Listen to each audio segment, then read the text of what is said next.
UN security council, संयुक्त राष्ट्र सुरक्षा परिषद, और इसे शॉर्ट में आप लोग यूएनएससी के नाम से भी जानते हैं। यूनाइटेड नेशंस सिक्योरिटी काउंसिल की बात कर रहा हूँ। और जो संयुक्त राष्ट्र है ना, इसके बारे में हम लोग बात कर चुके हैं, संयुक्त राष्ट्र के बारे में, यूनाइटेड नेशंस के बारे में। तो उसके 6 अंग हैं, उनमें से एक आप लोगों को संयुक्त राष्ट्र सुरक्षा परिषद देखने को मिलेगी। और मैं आप लोगों से हमेशा कह रहा हूँ कि इस तरह के जो आपके संगठन है, संस्थान है, चाहे वो राष्ट्रीय स्तर के हों, अंतर्राष्ट्रीय स्तर के हों, इनके बारे में एक सामान्य जानकारी अपने पास जरूर रखिएगा। और इनसे क्वेश्चंस आपके एग्जाम में हर साल पूछे जाते हैं, चाहे आपका सिविल सर्विस का एग्जाम हो, स्टेट पीसीएस का एग्जाम हो, या फिर आप देखिए वनडे एग्जाम में एसएससी, बैंक, रेलवे, शिक्षक भर्तियां होती रहती हैं, पुलिस कांस्टेबल के लिए, दरोगा के लिए होता रहता है, पटवारी के लिए होता रहता है। तो इन्हें जरूर आप लोग कवर करें। तो आज हम लोग संयुक्त राष्ट्र सुरक्षा परिषद के बारे में विस्तार से चर्चा कर लेते हैं और इसके बारे में एक सामान्य जानकारी देख लेते हैं। सबसे पहले तो आप लोगों से यही क्वेश्चंस बन जाएगा कि यूएनएससी की स्थापना कब हुई थी? तो 24 अक्टूबर 1945 में हुई थी। इसका हेडक्वार्टर कहाँ देखने को मिलेगा? न्यूयॉर्क, यूएसए में देखने को मिलेगा। देखिए हमारी प्यारी पृथ्वी है, इसमें आप देखिए एशिया में हमारा प्यारा भारत दिखाई दे रहा है, और यहाँ आप लोग देखेंगे यूएसए में आप लोगों को न्यूयॉर्क देखने को मिल जाएगा। देखिए ये न्यूयॉर्क है, यहीं इसका सचिवालय यानी कि हेडक्वार्टर देखने को मिलेगा। अगर हम लोग संयुक्त राष्ट्र की स्थापना की बात करें तो 1945 में संयुक्त राष्ट्र चार्टर द्वारा इसकी स्थापना की गई थी। यह संयुक्त राष्ट्र के 6 प्रमुख अंगों में से एक है। और संयुक्त राष्ट्र के 5 अन्य अंगों को देखें तो इसमें संयुक्त राष्ट्र महासभा हो गई, ट्रस्टीशिप परिषद, आर्थिक और सामाजिक परिषद हो गई, अंतर्राष्ट्रीय न्यायालय हो गया और सचिवालय हो गया। और संयुक्त राष्ट्र सुरक्षा परिषद मुख्य तौर पर अंतर्राष्ट्रीय शांति और सुरक्षा बनाए रखने हेतु उत्तरदायी है। और इस परिषद का मुख्यालय न्यूयॉर्क में स्थित है।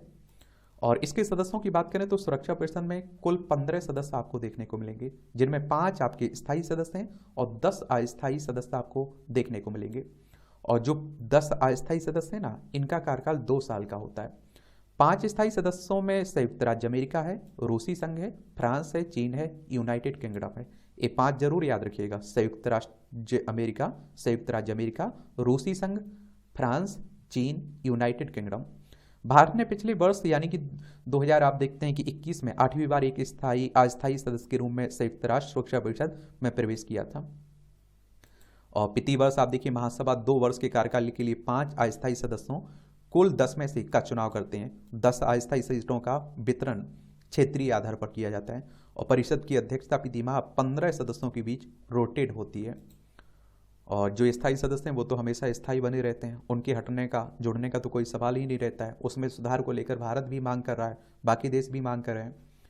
देखिए अगर हम लोग मतदान की शक्ति की बात करें तो सुरक्षा परिषद के प्रत्येक सदस्य का एक मत होता है, एक वोट होता है। सभी मामलों को सुरक्षा परिषद के निर्णय स्थायी सदस्यों सहित 9 सदस्यों की सकारात्मक मत द्वारा लिए जाते हैं, जिसमें सदस्यों की सहमति अनिवार्य है। 5 स्थायी सदस्यों में से यदि कोई एक भी प्रस्ताव के विपक्ष में वोट देता है तो वह प्रस्ताव पारित नहीं होता है। कहने का मतलब है कि इस तरह की पावर मिली हुई है इन 5 स्थायी सदस्यों को कि कोई प्रस्ताव पास कराना है तो उन 5 को सहमत होना चाहिए। अगर एक सदस्य भी उसके खिलाफ जाता है तो वो प्रस्ताव रिजेक्ट हो जाता है, वो पास नहीं होता है। और संयुक्त राष्ट्र का कोई भी सदस्य जो सुरक्षा परिषद का सदस्य नहीं है, बिना वोट के सुरक्षा परिषद के समक्ष लाए गए किसी प्रश्न की चर्चा में भाग ले सकता है, यदि सुरक्षा परिषद को लगता है कि उस विशिष्ट मामले के कारण उस सदस्य के हित विशेष रूप से प्रभावित होते हैं। यूएनएससी और भारत की बात करें तो भारत ने 1947-48 में मानवाधिकारों की सार्वभौम घोषणा के निर्माण में सक्रिय रूप से भाग लिया और दक्षिण अफ्रीका में नस्लीय भेदभाव के खिलाफ अपनी आवाज बुलंद की। भारत ने संयुक्त राष्ट्र में पूर्व निवेशों को स्वीकार करने, मध्य पूर्व में प्राणघातक संघर्षों को संबोधित करने और अफ्रीका में शांति बनाए रखने जैसे कई मुद्दों पर निर्णय लेने में अपनी भूमिका निभाई। और इसने संयुक्त राष्ट्र में विशेष रूप से अंतर्राष्ट्रीय शांति सुरक्षा के रखरखाव के लिए बड़े पैमाने पर योगदान भी दिया है। और आप देखिए भारत ने 43 शांति अभियानों में भाग लिया है, और जिसमें कुल योगदान 1,60,000 से अधिक सैनिकों, महत्वपूर्ण संख्या में पुलिसकर्मियों का रहा है।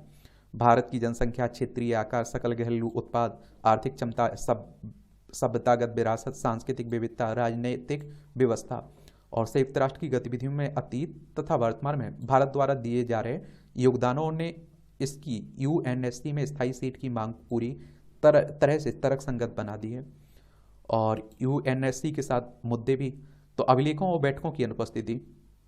संयुक्त राष्ट्र के सामान्य नियम यूएनएससी के विचार विमर्श पर लागू नहीं होते हैं और इसकी बैठकों का कोई रिकॉर्ड नहीं रखा जाता है। इसके अतिरिक्त चर्चा, संशोधन या फिर आपत्ति के लिए बैठकों का कोई प्रावधान नहीं है। यूएनएससी में भूमिका। तो यूएनएससी के 5 स्थायी सदस्यों को जो वीटो शक्तियां प्राप्त हैं वह कालानुक्रमिक है। यूएनएससी अपने वर्तमान स्वरूप में मानव सुरक्षा और शांति के क्षेत्र में अंतर्राष्ट्रीय परिवर्तनों व गतिशीलता को समझने में एक बाधा बन गया है। P5 के बीच विभाजन। तो संयुक्त राष्ट्र की सदस्यता में एक ध्रुवीकरण की स्थिति देखी जाती है और इसलिए निर्णय या तो नहीं लिए जाते हैं या उन पर ध्यान नहीं दिया जाता है। यूएनएससी के भीतर बार बार विभाजन P5 प्रमुखों के निर्णय को अवरुद्ध करता है। तो ये भी आप लोगों को देखने को मिलती है। और देखिए इसमें 5 में सुधार, जो 5 स्थायी सदस्य हैं ना, इनमें सुधार करने की बात होती रहती है। संगठन में प्रतिनिधित्व का अभाव। विश्व स्तर पर महत्वपूर्ण देश भारत, जर्मनी, ब्राजील, दक्षिण अफ्रीका की यूएनएससी में अनुपस्थिति चिंता का विषय बताया जाता है। और P5 और शेष विश्व के बीच शक्ति संबंधों को में असंतुलन को तत्काल ठीक करने की आवश्यकता है। साथ ही स्थायी और अस्थायी सीटों के विस्तार के माध्यम से सुरक्षा परिषद में सुधार करने की भी आवश्यकता है ताकि संयुक्त राष्ट्र संघ अंतर्राष्ट्रीय शांति सुरक्षा के रखरखाव हेतु सदा जटिल और उभरती चुनौतियों से बेहतर तरीके से निपट सके। यूएनएससी के अस्थायी सदस्यों में से एक के रूप में भारत यूएनएससी में सुधार के लिए एक व्यापक सेट वाले प्रस्ताव को मसौदा तैयार करने हेतु करके शुरू कर सकता है। और कम से कम आप देखिए जो 5 आप देखते हैं स्थायी सदस्य हैं, इनमें कोई बहुमत का काम तो होना चाहिए कि मान लीजिए चलिए कोई प्रस्ताव आया हुआ है, उसके पक्ष में 3 है और विपक्ष में 2 है, तो वो पास हो जाएगा। ठीक है, इस तरह की व्यवस्था होनी चाहिए। या 3 उसके विरोध में है, 2 उसके पक्ष में है, तो वो रिजेक्ट हो जाना चाहिए। लेकिन इस तरह की व्यवस्था नहीं है, 5 को सहमत होना चाहिए। यह अन्य समान विचारधारा वाले देश जैसे G4 भारत, जर्मनी, जापान और ब्राजील से संपर्क कर सकता है तथा UNGA के सभी सदस्य देशों का समर्थन हासिल करने का प्रयास कर सकता है। देखते हैं कि क्या होता है आगे।